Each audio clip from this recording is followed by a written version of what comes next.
నమస్కారం. NSTV news కి స్వాగతం. హెడ్లైన్ చూద్దాం.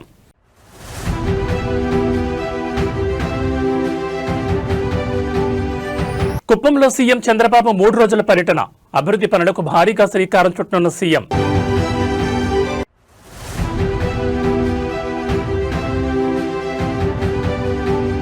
ఫోన్ ట్యాపింగ్ కేసులో బిగ్ అప్డేట్. కేసీఆర్ కు మరో నోటీస్ ఇవ్వనున్న సిట్.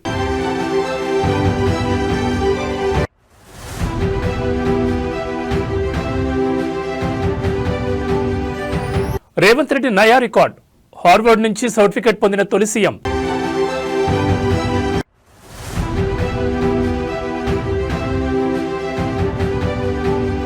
తిరుపతిలో వైఎస్ఆర్సీపీ పరిహార హోమం. లడ్డూ వివాదంపై సీబీఐ నివేదికతో ప్రత్యర్థిపై ఎదురుదాడి.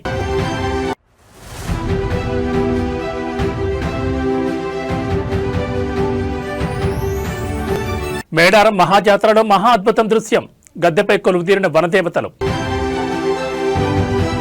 ఇక డీటెయిల్స్ చూస్తే నేడు జాతిపిత మహాత్మా గాంధీ వర్ధంతిని భారతదేశం గౌరవంగా జరుపుకుంటోంది. 1948 జనవరి 30న ఢిల్లీలోని బిర్లా భవన్లోని ప్రార్థనా సమావేశంలో నాథూరాం గాడ్సే కాల్పులు జరపడంతో మహాత్ముడు ప్రాణాలు కోల్పోయారు. ఈ రోజును దేశవ్యాప్తంగా అమరవీరుల సంస్మరణ దినంగా పాటిస్తున్నారు. ఈ సందర్భంగా ప్రధాని నరేంద్ర మోడీ జాతిపిత మహాత్మా గాంధీకి ఘనమైన నివాళులర్పించారు. ఈ సందర్భంగా మోదీ మాట్లాడుతూ, జాతిపిత మహాత్మా గాంధీ వర్ధంతి సందర్భంగా ఆయనకు నా హృదయపూర్వక నివాళులర్పిస్తున్నాను. పూజ్య బాపు ఎల్లప్పుడూ స్వదేశీని నొక్కి చెప్పారు. ఇది అభివృద్ధి చెందిన స్వావలంబన భారతదేశం కోసం మన సంకల్పానికి మూలస్తంభం కూడా. ఆయన వ్యక్తిత్వం, విజయాలు ఎల్లప్పుడూ మన దేశస్తులను విధి మార్గాన్ని అనుసరించడానికి ప్రేరేపిస్తాయని తన సోషల్ మీడియా ఎక్స్ వేదికగా పేర్కొన్నారు.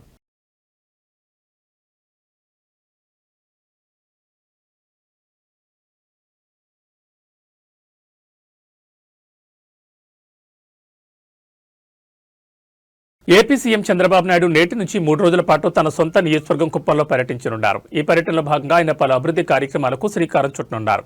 ఈ రోజు గుడిపల్లి మండలంలోని అగస్త్య ఇంటర్నేషనల్ ఫౌండేషన్ ప్రాంగణంలో టీచర్ ట్రైనింగ్ సెంటర్ భవన నిర్మాణానికి ఆయన భూమి పూజ చేయనున్నారు. అనంతరం కుప్పం మున్సిపాలిటీలో నూతనంగా నిర్మించిన ప్రభుత్వ గ్రంథాలయంతో పాటు యువతకు నైపుణ్య శిక్షణ అందించే ఆదిత్య బిర్లా నైపుణ్యాభివృద్ధికి కేంద్రాన్ని సీఎం ప్రారంభించనున్నారు. అక్కడి నుంచి చారిత్రక నేపథ్యం ఉన్న కంగుందికి చేరుకుని అక్కడ చేపట్టిన హెరిటేజ్ సైట్ డెవలప్మెంట్ వర్క్స్ ను, సాహస క్రీడాప్రియుల కోసం ఏర్పాటు చేసిన బౌల్డరింగ్ పార్క్ ను ప్రారంభించనున్నారు. ఇదే క్రమంలో దేశభక్తిని చాటేలా కంగుందిలో ఏర్పాటు చేసిన 100 అడుగుల ఎత్తైన భారీ జాతీయ జెండాను సీఎం చంద్రబాబు ఆవిష్కరించారు.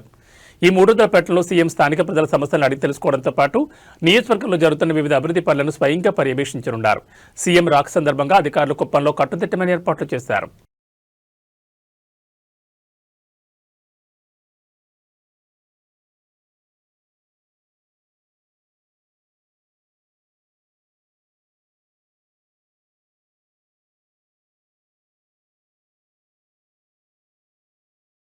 ఫోన్ ట్యాపింగ్ కేసు విచారణ కీలక దశకు చేరుకుంది. బీఆర్ఎస్ అధినేత మాజీ సీఎం కేసీఆర్ విచారణకు హాజరు కావాల్సిందిగా ప్రత్యేక దర్యాప్తు బృందం మరోసారి నోటీసులు ఇచ్చేందుకు సిద్ధమవుతోంది. అయితే నిన్న ఇచ్చిన నోటీసు ప్రకారం కేసీఆర్ ఇవాళ మధ్యాహ్నం 3 గంటలకు విచారణకు హాజరు కావాల్సింది. అయితే ప్రస్తుతం రాష్ట్రంలో మున్సిపల్ ఎన్నికల హడావిడి నెలకొనడం, పార్టీ అంతర్గత సమావేశాల్లో బిజీగా ఉన్న కారణంగా ఆయన విచారణకు రాలేనని సిట్కు లేఖ రాశారు. కేసీఆర్ విజ్ఞప్తిని పరిగణలోకి తీసుకున్న సిట్ అధికారులు తదుపరి విచారణ తేదీని ఖరారు చేస్తూ రేపు మరో నోటీసు జారీ చేసే అవకాశం ఉంది. ఆ నోటీసులో విచారణకు హాజరు కావాల్సిన ఖచ్చితమైన సమయాన్ని, ప్రదేశాన్ని కూడా పేర్కొనబోతున్నట్టుగా తెలుస్తోంది. అయితే విచారణ ఎక్కడ జరగాలనే అంశంపై ప్రస్తుతం ఉత్కంఠ నెలకొంది. చట్టపరమైన నిబంధనల ప్రకారం వయసు రీత్యా కేసీఆర్ పోలీస్ స్టేషన్కు రానక్కర్లేదని, ఆయన కోరుకున్న చోట విచారణ జరిపేందుకు సిట్ వెసులుబాటు కల్పించింది. దీంతో హైదరాబాద్ పరిధిలోని నందినగర్ నివాసంలో విచారణ జరపాలని అధికారులు భావిస్తున్నారు. కానీ ప్రస్తుతం కేసీఆర్ ఎర్రవెల్లి ఫామ్ హౌస్లో ఉంటున్నందున విచారణ అక్కడే జరగాలని కోరుతున్నట్లుగా పార్టీ వర్గాలు తెలిపాయి. నోటీసులు ఎవరికి ఇచ్చారు సార్? ఎవరికి ఇవ్వడం జరిగింది? నోటీసులు ఎవరికి ఇవ్వడం జరిగింది?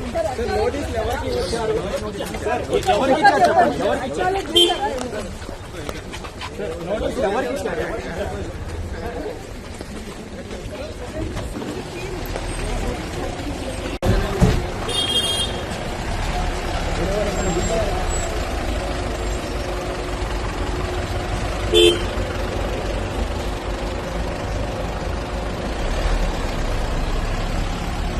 విలేకరు మిత్రులు దయచేసి there is no confusion, I'm straight.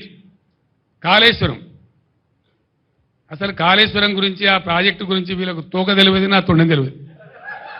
ఇప్పుడు ఉన్నోనికి ఏమీ తెలియదు, ఇంటికి కూడా తెలియదు. కోపం వస్తుంది, బాధ కలుగుతాయి. ఏమైందండి దానిలో? మేడిగడ్డ బరాజులో దానికి 3 బరాజులు ఉన్నాయి. మేము కొత్తగా కట్టినాయి. సైడ్లో కూడా ఉన్నాయి. సైడ్లో వచ్చి కలిసేటువంటి రివర్ లెట్స్ ఏవైతే ఉంటాయో వాటిని కూడా చాలా ఇసుకలనే కడతాం. వాటికి పిల్లర్స్ ఉంటాయి. మొత్తం ఆ రివర్ లెట్స్ కోసం కట్టినటువంటి ఉపనదుల మీద కట్టినవి కానీ మెయిన్ గోదావరి మీద కట్టినవి కానీ అన్ని బ్యారేజీల మీద కలిపి 300 చిల్లర ఉంటాయి. ఇది పిల్లర్స్ బ్రహ్మాండంగా 3 బ్యారేజీలలో కలిపి దాదాపు 200 చిల్లర గేట్లు ఉంటాయి. అంత పెద్ద పని అది. దాని తర్వాత ఒక్కొక్క పంప్ హౌస్ మొన్న వీళ్ళు ఒత్తిరు కదా నందిమేడారంలో వరద కాలువలో నీళ్ళు పోయడానికి. కాళేశ్వరం అయిపోయింది, మరి ఆ పంప్ ఎందుకు వచ్చినావు? మరి నేను అడుగుతా ఉన్నా, ఎట్లా వచ్చినాయి నీళ్ళు? మరి ఎందుకో వచ్చే కాళేశ్వరం లేనిదే వచ్చినాయా? మేమేం చేసినాం? మీలాగా లత్కోర పని చేయలే. మేము కడుతుంటే కాళేశ్వరం ప్రాజెక్టు కడతా ఉంటే 2 బ్యారేజీలు తెలంగాణ కాంగ్రెస్ నాయకుల యొక్క అసమర్థత వల్ల సమైక్య పాలకులు పెండింగ్లో పెట్టిన దశాబ్దాల తరబడి. ఇవి ఇక్కడ మిడ్ మానేర్ ప్రాజెక్టు అసంపూర్తిగా పెట్టిండ్రు. అక్కడ ఎల్లంపల్లి బారాజ్ అసంపూర్తిగా పెట్టిండ్రు. వాటిని మేము అగమేఘాల మీద కంప్లీట్ చేస్తూ ఉన్నాం. ఒక సీజన్లో మేము పనిచేస్తూ ఉంటే కట్ట నింపుతూ ఉంటే మాచారెడ్డి మండలంలో 25 సెంటీమీటర్ల వర్షం కురిసి పెద్ద వరద మానేరు వాగులు వచ్చేసి తెలంగాణ ముఖ్యమంత్రి రేవంత్ రెడ్డి అమెరికాలో ప్రతిష్టాత్మక హార్వర్డ్ యూనివర్సిటీలోని కెన్నెడీ స్కూల్ ఆఫ్ గవర్నమెంట్ లో ఎగ్జిక్యూటివ్ ఎడ్యుకేషన్ ప్రోగ్రాం విజయవంతంగా పూర్తి చేశారు. చార్స్ కాన్ఫ్లిక్ట్ అండ్ కవరేజ్ అనే కోర్సును పూర్తి చేసి సంబంధిత ధృవీకరణ పత్రాన్ని పొందారు. జనవరి 25న ఈ కోర్సు ప్రారంభమవగా జనవరి 30 వరకు అంటే వారం రోజుల పాటు నిర్వహించారు. ఈ కేసులో సీఎం రేవంత్ తో పాటు 62 మంది కోహోర్ట్ విద్యార్థులు కూడా పాల్గొన్నారు. దాదాపు 20కి పైగా దేశాల నుంచి ప్రతినిధులు ఇందులో భాగస్వాములయ్యారు. అమెరికాలోని కేంబ్రిడ్జ్లో -24 డిగ్రీల తీవ్ర చలిలోనూ రేవంత్ రెడ్డి ఉదయం 7 గంటల నుంచి సాయంత్రం 6 గంటల వరకు తరగతులకు హాజరయ్యారు. కేస్ స్టడీలు, గ్రూప్ డిస్కషన్లు, కన్సల్టేటివ్ వర్క్లతో కూడిన ఇంటెన్సివ్ ప్రోగ్రాంలో భాగంగా అధికారం, నాయకత్వం, సంఘర్షణలు, అనిశ్చితి వంటి అంశాలపై శిక్షణ పొందారు సీఎం. ప్రోగ్రాం ముగిసిన సందర్భంగా హార్వర్డ్ అధ్యాపకులు రేవంత్ రెడ్డితో పాటు మిగిలిన 62 మంది విద్యార్థులకు సర్టిఫికెట్లు ప్రదానం చేశారు. అయితే భారతదేశ చరిత్రలో అధికారంలో ఉండగానే హార్వర్డ్ నుంచి ఈ రకమైన సర్టిఫికెట్ పొందిన తొలి ముఖ్యమంత్రిగా రేవంత్ రెడ్డి రికార్డు సృష్టించారు.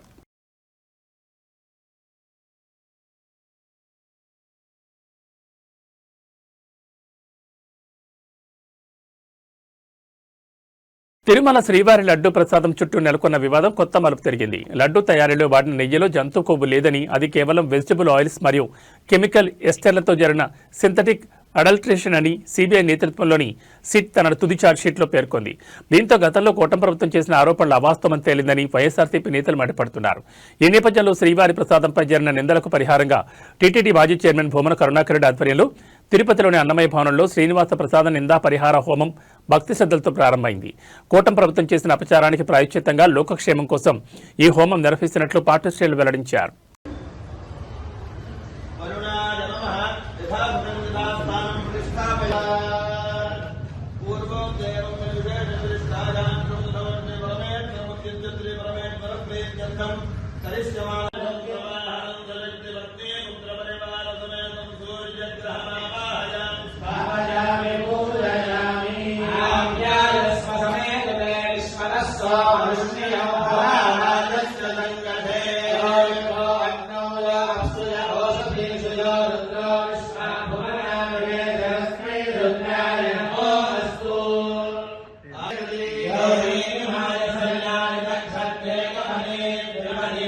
రాష్ట్రంలో రాజకీయాల్లో అత్యంత ఆసక్తి రేపుతున్న ఎమ్మెల్యేల అనర్హత అంశం కీలక దశకు చేరుకుంది. ఖైరతాబాద్ ఎమ్మెల్యే దానం నాగేంద్రపై దాఖలైన 2 అనర్హత పిటిషన్లపై తెలంగాణ అసెంబ్లీ స్పీకర్ గడ్డం ప్రసాద్ కుమార్ ఇవాళ అసెంబ్లీలోని స్పీకర్ ఛాంబర్లో అధికారికంగా విచారణ ప్రారంభించారు. బీఆర్ఎస్ తరపున పిటిషన్ వేసిన ఎమ్మెల్యే పాడి కౌశిక్ రెడ్డితో పాటు ఆయన తరపు న్యాయవాదులు స్పీకర్ ఎదుట హాజరై తమ వాదనలు వినిపించనున్నారు. మరోవైపు దానం నాగేంద్ర తన న్యాయవాదులతో విచారణకు హాజరయ్యారు. అయితే విచారణకు ముందే దానం స్పీకర్కు ఒక అఫిడవిట్ సమర్పించారు. అందులో తాను బీఆర్ఎస్ పార్టీకి రాజీనామా చేయలేదని, ఇప్పటికీ ఆ పార్టీలోనే కొనసాగుతున్నానని పేర్కొన్నారు. 2024 మార్చిలో తాను కాంగ్రెస్ సమావేశానికి హాజరైంది కేవలం వ్యక్తిగత హోదాలోనే తప్ప పార్టీ మారినట్టుగా కాదని తెలిపారు. కాగా పార్టీ మారిన ఎమ్మెల్యేల అనర్హత కేసులో దేశ అత్యున్నత న్యాయస్థానం సుప్రీంకోర్టు విధించిన గడువు ఈ నెల 31తో ముగినుండడంతో స్పీకర్ గడ్డం ప్రసాద్ కుమార్ విచారణను వేగవంతం చేశారు. గతంలో ఫిరాయింపు ఆరోపణలు ఎదుర్కొన్న మెజార్టీ ఎమ్మెల్యేల పిటిషన్లను స్పీకర్ కొట్టేసిన విషయం తెలిసింది.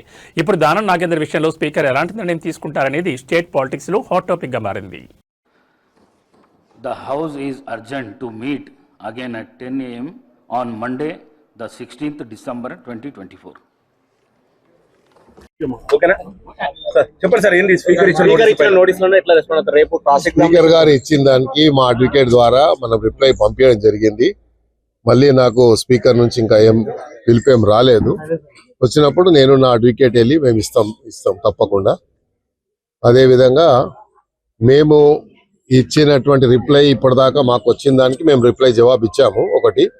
కానీ ప్రత్యేకంగా మమ్మల్ని మరి ప్రెసిడెంట్ గమ్మని ఎక్కడ స్పీకర్ గారు ఇప్పటిదాకా చెప్పలేదు.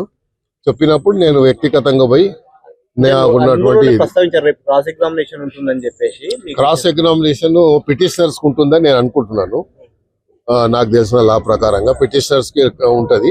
తర్వాత నన్ను పిలుస్తుండొచ్చు. నన్ను పిలిచినా కూడా నేను తప్పకుండా వెళ్ళి నా ఎక్స్ప్లెనేషన్ మీరు రాజీనామా చేయాల్సి లేదంటే అనర్హత వేటు పడుతుందనే భయంతో ఇట్లా అఫిడవిట్ దాఖలు చేశారు దాననాయందర్ అని చెప్పేసి సో రెండే ఇష్యూలు.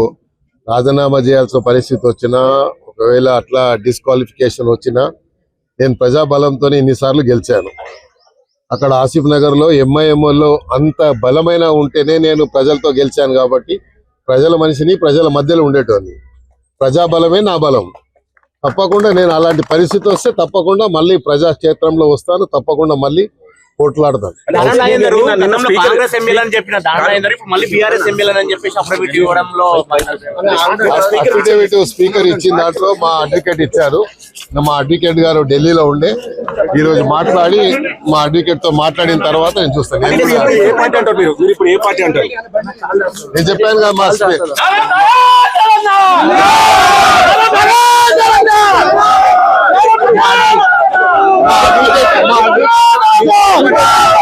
అడ్వకేట్ ఏమి ఇచ్చిండో ఢిల్లీ చూడలేదు. మా అడ్వకేట్ ఢిల్లీ నుంచి పంపించాడు. చూసిన తర్వాత ఎమ్మెల్యే మీరే కాబట్టి మీరు ఏ పార్టీ అని చెప్తారు? ఇప్పుడు ఎమ్మెల్యే కాదా నేను? ఎమ్మెల్యే ఉంటే కాదు కదా. కాంగ్రెస్ టీఆర్ఎస్ ఎమ్మెల్యే నేను ఏ పార్టీ? హైదరాబాద్ ఎమ్మెల్యే అని చెప్పు. ఏ పార్టీ?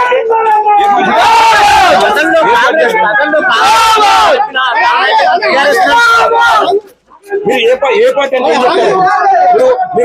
కాంగ్రెస్ నుంచి కాంగ్రెస్ పార్టీ నుంచి ఎంపీకి పోటీ చేశారు. హైదరాబాద్ ఎమ్మెల్యే అని చెప్తున్నా. కాంగ్రెస్ పార్టీ నుంచి మేడారం మహాజాతరలో మహా అద్భుత దృశ్యం ఆవిష్కృతమైంది. గద్దెపై సమ్మక్క కొలువు తీరారు. దీంతో వనదేవతలను దర్శించుకోవడానికి భక్తులు పోటెత్తారు. మేడారం జాతరలో మరో కీలక ఘట్టం ఆవిష్కృతమైంది. సమ్మక్క తల్లి గద్దెపై కొలువయ్యారు. రెండో రోజు ప్రధాన ఘట్టాన్ని కండ్లారా వీక్షించి పులకించిపోయారు భక్తులు. చిలకలగుట్ట వద్ద పూజలు చేసిన తర్వాత మేడారానికి సమ్మక్క తీసుకొచ్చారు పూజారులు. చిలకలగుట్ట నుంచి అమ్మవారి కిందికి దిగే టైంలో గౌరవ సూచకంగా ఎస్పీ గాలిలో కాల్పులు జరిపారు. అత్యంత కట్టుదిట్టమైన భద్రత మధ్య కోయ పూజారులు గద్దెలపైకి తీసుకొచ్చారు. తొలి రోజు కన్నెపల్లి, కొండాయి, పూనుకొండల నుంచి మేడారం చేరుకుని గద్దెలపై కొలువు తీరారు సార్లమ్మ, పగడిగిద్దరాజు, గోవిందరాజులు. రెండవ రోజు సాయంత్రం చిలకలగుట్ట నుంచి సమ్మక్క తల్లి రావడంతో వనదేవతల దర్శనానికి క్యూ లైన్లలో బార్లు తీరారు భక్తులు. వనదేవతలకు బెల్లం మొక్కులు చెల్లిస్తున్నారు. భక్తులు బెల్లం మొక్కులే కాదు, ఎదుర్కోళ్ళ ఆచారం కూడా ఉంది. అందుకే అమ్మవారికి కోడిని సమర్పించి మొక్కులు తీర్చుకుంటున్నారు. మేడారం పరిసరాల్లో ఎటు చూసిన ఆధ్యాత్మిక శోభ కనిపిస్తోంది. 8 కిలోమీటర్ల దూరం వరకు భక్తులు కనిపిస్తున్నారు. తెలంగాణలోని అన్ని ప్రాంతాల నుంచే కాకుండా పొరుగు రాష్ట్రాలు ఏపీ, ఛత్తీస్గఢ్, మహారాష్ట్ర నుంచి భక్తులు తరలివస్తున్నారు. సామాన్యులే కాకుండా పలు రంగాల ప్రముఖులు, పలు పార్టీల నేతలు వనదేవతల దర్శనాలకు తరలి వెళ్తున్నారు.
మేడారం సమ్మక్క సారళం ఆలయాన్ని British deputy high commissioner Gareth Wynn Owen సందర్శించారు. అమ్మవార్లకు ప్రత్యేక పూజలు నిర్వహించారు.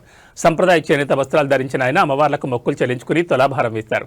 ఆయన వెంట మంత్రి సీతక్క, జిల్లా కలెక్టర్ ఉన్నారు. ఈ సందర్భంగా మేడారం మహాజాతర విశిష్టతను, భక్తుల కోసం ప్రభుత్వం చేసిన ఏర్పాట్లను గారెత్కి వివరించారు.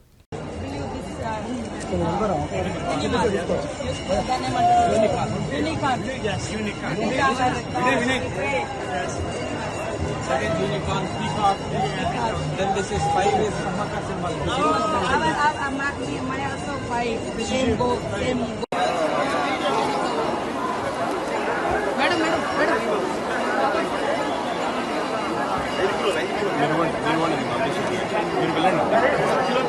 Phone.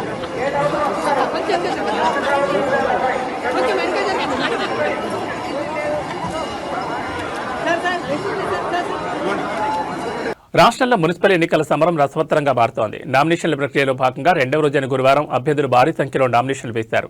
రాష్ట్ర వ్యాప్తంగా ఉన్న 7 మున్సిపల్ కార్పొరేషన్లు, 116 మున్సిపాలిటీలో ఎన్నికల కోలాహలం నెలకొంది. తొలి రోజు నామమాత్రంగా సాగిన ఈ ప్రక్రియ రెండవ రోజుకు చేరుకునేసరికి ఒక్కసారిగా వేగం పుంజుకుంది.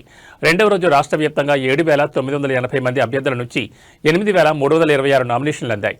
మొదటి రోజుతో కలిపి ఇప్పటి వరకు మొత్తం నామినేషన్ల సంఖ్య 9,276కు చేరుకుంది. ఇక నామినేషన్ల దాఖలకు నేడు సాయంత్రం 5 గంటల వరకు మాత్రమే గడువు ఉండడంతో చివరి రోజు అభ్యర్థుల రద్దీ మరింత పెరిగే అవకాశం ఉందని ఎన్నికల అధికారులు భావిస్తున్నారు.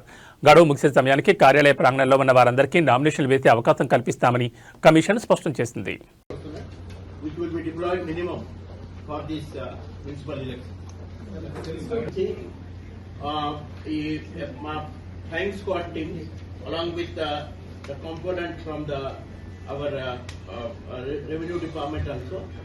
So they will be starting the checking. ఈ 1800 వెపన్స్ మొన్న ఇల్లీగల్ ఫైర్ ఆర్మ్స్ కానీ అమ్యునిషన్ ఏదైనా ఉంటే చట్టపరంగా వాళ్ళ మీద చట్ట చర్య తప్పదు. Definitely law will take its own course.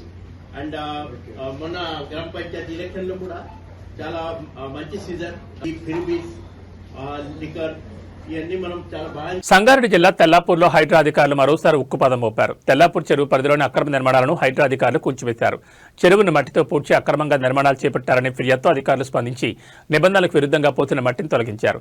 ఇలా ఆక్రమణలకు పాల్పడితే కఠిన చర్యలు తీసుకుంటామని హైడ్రా కమిషనర్ రంగనాథ్ హెచ్చరించారు.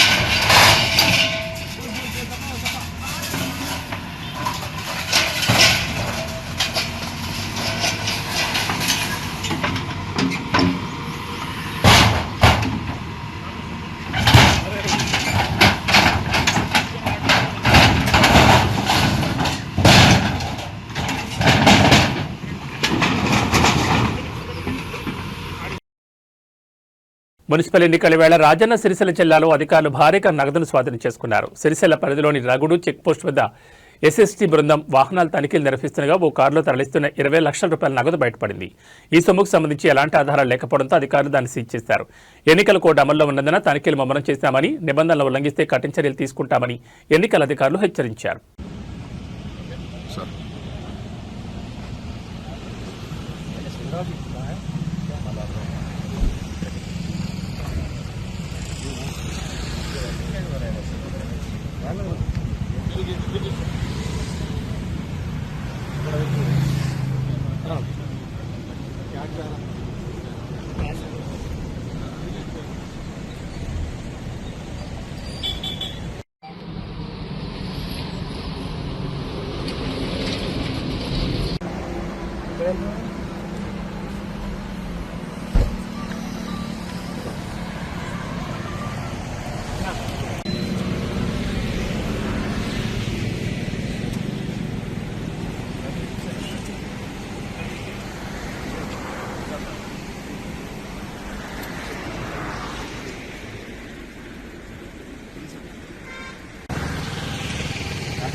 మేడ్చల్ మల్కాజ్గిరి కమిషనరేట్ పరిధిలోని శామీర్పేట్ పోలీస్ స్టేషన్ పరిధిలో భారీ దొంగతనం కలకలం సృష్టించింది. బొమ్మరాజ్పేట్ గ్రామానికి చెందిన నాగేశ్వర అనే వ్యక్తి కుటుంబ సభ్యులతో కలిసి బయటకు వెళ్లిన సమయంలో గుర్తు తెలియని దుండగులు ఇంటి తాళాలు పగలగొట్టి లోపలికి ప్రవేశించారు. బీరువాలో భద్రపరిచిన సుమారు 20 తులాల బంగారం మరియు 2 లక్షల రూపాయల నగదును అపహరించుకుపోయారు. ఇటీవల బంగారం ధరల ఆకాశాన్ని అంటున్న తరుణంలో శామీర్పేట్ పరిధిలో వరుసగా జరుగుతున్న చైన్ స్నాచింగ్లు, దొంగతనాలు స్థానిక ప్రజలను భయాందోళనకు గురిచేస్తున్నాయి. పోలీసులు గస్తీని సవాల్ చేస్తూ దుండగులు బరితెగిస్తుండడంపై విమర్శలు వ్యక్తమవుతున్నాయి. బాధితుల ఫిర్యాదు మేరకు కేసు నమోదు చేసిన పోలీసులు క్లోజ్ టీం సహాయంతో దర్యాప్తును ముమ్మరం చేశారు. చిన్న మధ్యాహ్నం 3 గంటల దాకా ఫాదర్ ఇక్కడే ఉన్నాడు. 3 తర్వాత ఫాదర్ బయటకు వెళ్ళిన తర్వాత మళ్ళీ చూడలేదు. 8:30కి ఫాదర్ వచ్చారు. వచ్చినప్పుడు చూస్తే ఇది డోర్ లాక్ చేసింది నుంచి, బయటని తాళం విరగొట్టి లోపల నుంచి లాక్ చేసి లోపల మొత్తం అంతా ఇక్కడికక్కడ మొత్తం అన్ని గోల్డ్ అంతా చేసుకున్నారు. ఏం లేదు, గోల్డ్ క్యాష్ పోయింది. గోల్డ్ సుమారు ఒక 20 తులాల దాకా పోయింది. క్యాష్ ఒక 2-2.5 లక్షల దాకా మిస్సింగ్. తర్వాత వచ్చి చూస్తే తెలిసినాక పోలీసు వాళ్ళు కంప్లైంట్ చేస్తే పోలీసు వాళ్ళు వచ్చి రాత్రి అంతా ఉన్నారు. మొత్తం అన్ని చూసిరు. ఫారెన్సిక్ వాళ్ళు కూడా పిలిపించారు. వాళ్ళు కూడా అన్ని క్రూస్ టీమ్ అన్ని వచ్చి చూసుకున్నారు. అన్ని తీసుకుని వెళ్ళారు. తాజాగా చిత్తూరు జిల్లాలో ఓ ఘోర రోడ్డు ప్రమాదం జరిగింది. ప్రమాదంలో పాఠశాల విద్యార్థులు గాయపడ్డట్టు తెలుస్తోంది. ఈ రోడ్డు ప్రమాదం చిత్తూరు జిల్లాలోని ఎస్ఆర్పురం మండలంలోని క్షీరసముద్రం బీసీ కాలనీ సమీపంలో చోటు చేసుకుంది. పోలీసుల వివరాల ప్రకారం విద్యార్థులతో ఉన్న ఓ పాఠశాల బస్సు క్షీరసముద్రం బీసీ కాలనీ సమీపానికి రాగానే రోడ్డు ప్రమాదానికి గురైంది. వేగంగా వచ్చిన ఓ లారీ బస్సును ఢీకొట్టడంతో ప్రమాదం జరిగింది. ప్రమాదం దాటికి బస్సు దెబ్బతింది. ప్రమాదం కారణంగా బస్సులో ప్రయాణిస్తున్న 15 మంది విద్యార్థులు గాయపడ్డారు. గమనించిన స్థానికులు వెంటనే సహాయక చర్యలు చేపట్టారు. విద్యార్థులను సురక్షితంగా బస్సులో నుంచి బయటకు దింపారు. అయితే ఇద్దరు విద్యార్థులు బస్సులో చిక్కుకోవడంతో కొంత ఆందోళన నెలకొంది. విషయం తెలుసుకున్న పోలీసులు సంఘటనా స్థలానికి చేరుకున్నారు. విద్యార్థులను చికిత్స నిమిత్తం సమీపంలోని ఆసుపత్రికి తరలించారు. ప్రమాదానికి గల కారణాలపై విచారణ చేపట్టినట్లు స్థానికులు చెబుతున్నారు.